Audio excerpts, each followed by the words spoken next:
Welcome to another episode of Top Step Auto. My name is Fred. This is where we do car reviews, auto news, and general topics within the car industry. When looking to purchase, finance, or lease your next car, how do you compare from one brand to the next?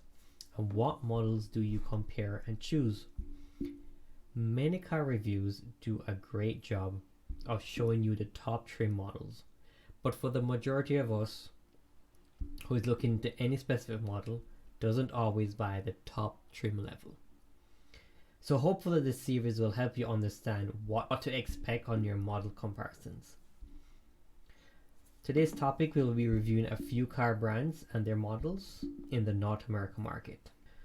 The three cars we'll be talking about today are the 2021 Honda CRV, EXL all-wheel drive, 2021 Toyota RAV4, XLE Premium all-wheel drive, and 2021 Nissan Rogue SV Premium package.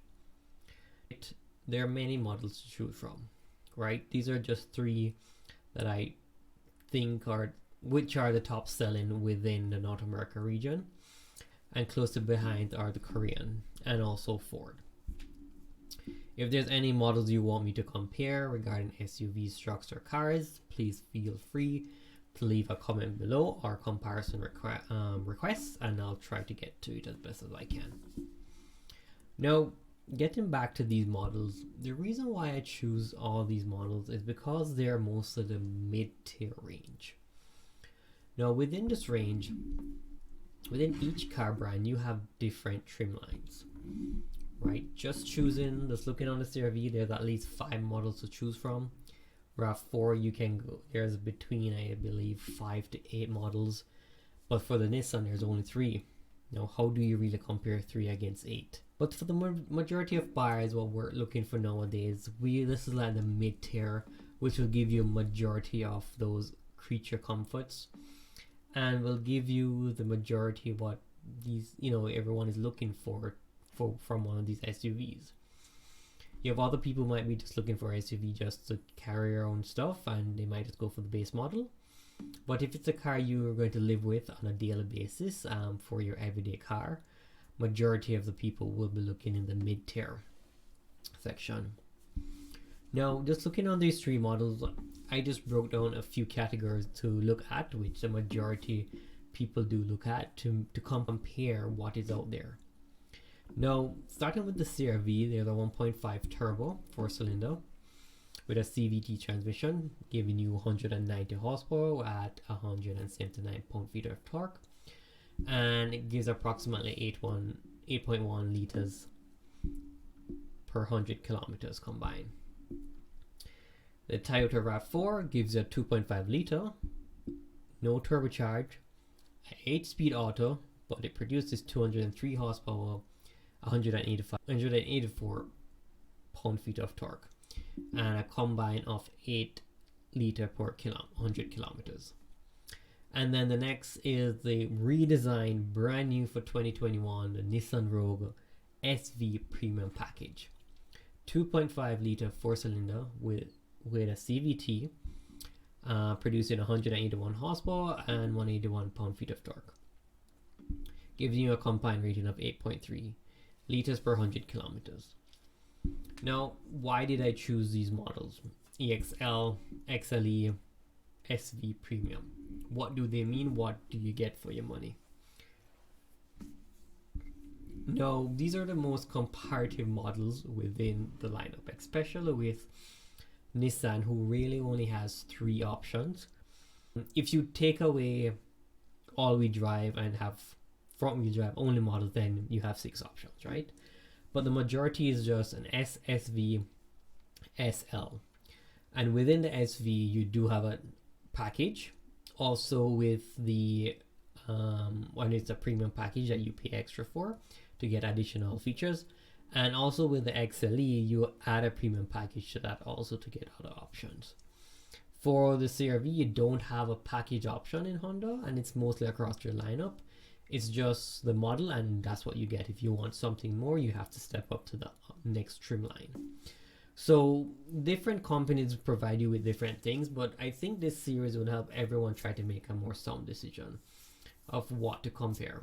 And we have different comparisons coming to you, so keep an eye out for those.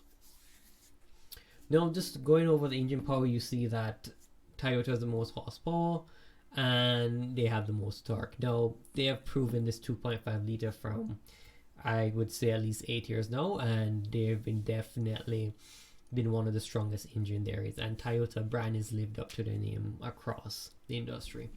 So they didn't change this engine even when they rebranded this whole new RAV4 2019, I believe, or 2020, and this is when it shows it how it's proven, and they're not going to change it, right?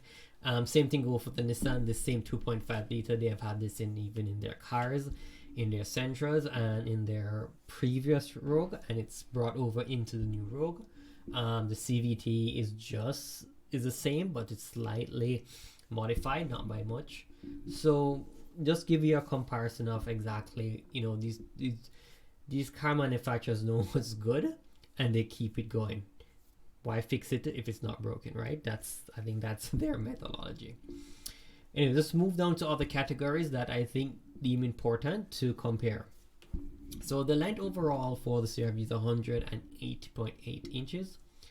The RAV4 is 180.9 inches, and the Rogue is 183 inches. Nissan, a lot of commendation on their new model. It looks really good in my eyes. It's very subjective, to be honest, but to me, it's keeping that whole rugged look. And looking on all these three vehicles in the same color, you can see that it's kept up with that theme, right, of ruggedness on the SUV portion.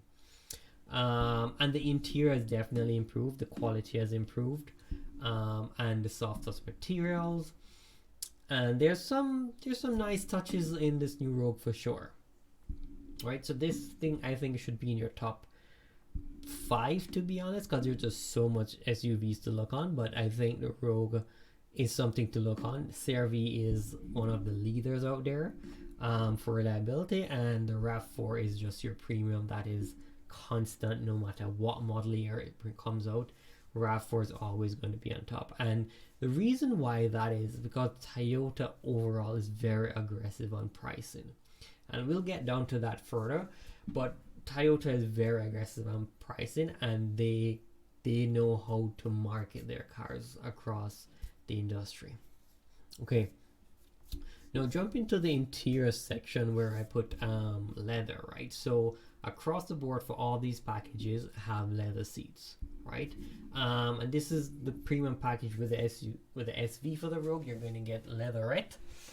Toyota RAV4, you're going to get a material called Soft Tech, and it's synthetic leather, right, that they have created, and it have great benefits, and I'll get to that. And then we have the Honda CRV with their leather, perforated leather.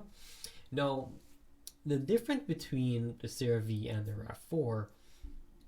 RAV4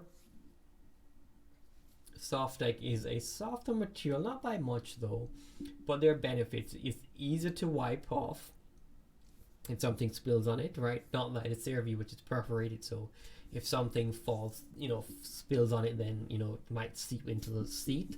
So that's a benefit on Toyota right there.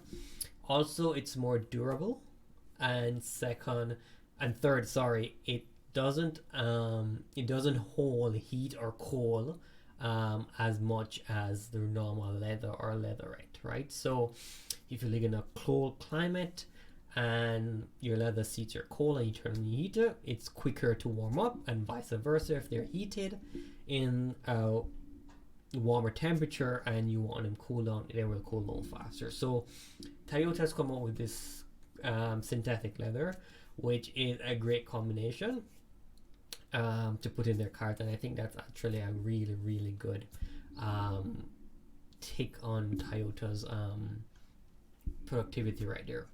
Now with Nissan, don't get me wrong, Nissan cars are good. They have the their NASA Zero feeling seat. When I've been in a view of these cars already, you can definitely feel the difference in all the seating. And if you sit in the RAV4, CRV, if you sit in the CRV, you can see that their leather is a bit harder, firmer. So it's just really on your preference on that portion, so that you can take away and say, okay, well, let's see exactly what I need to get. Now, moving on to wheel size, just to give you a comparisons within these models, the CRV and the Nissan Rogue have 18-inch and the Toyota RAV4 have 19-inch. Okay, just to keep that aware.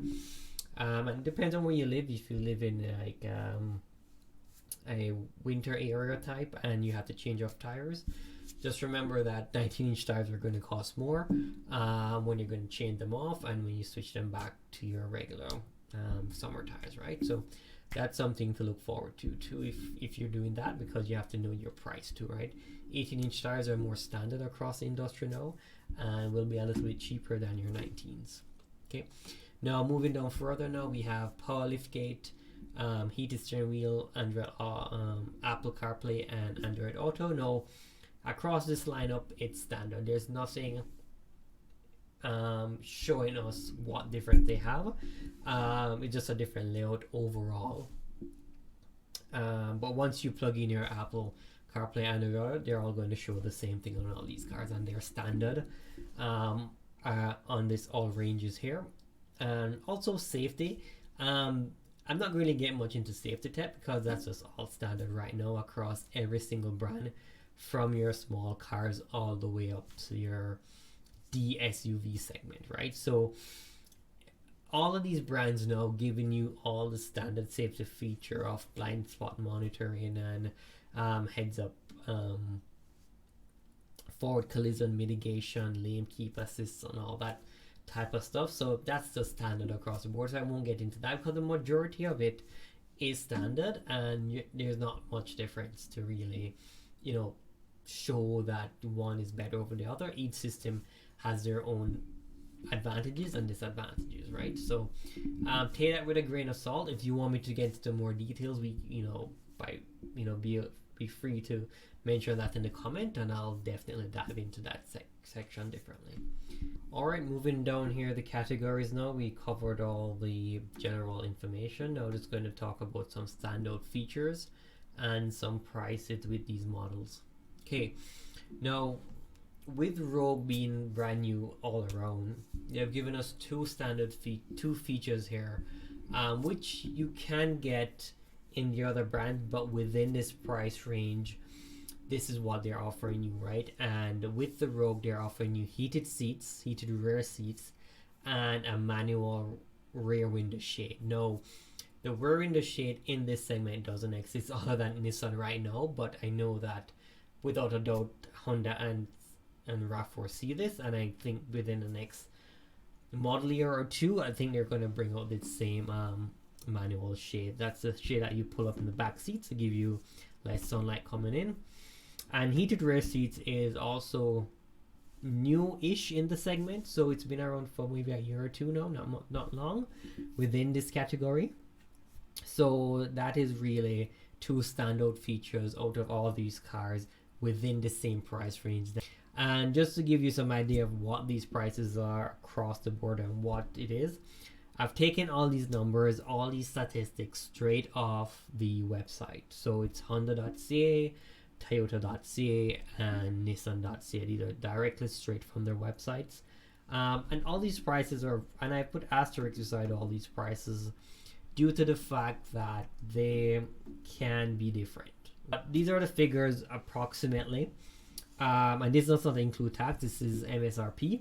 So with the CRV, we're looking at $31,350 USD and about $39,772 Canadian.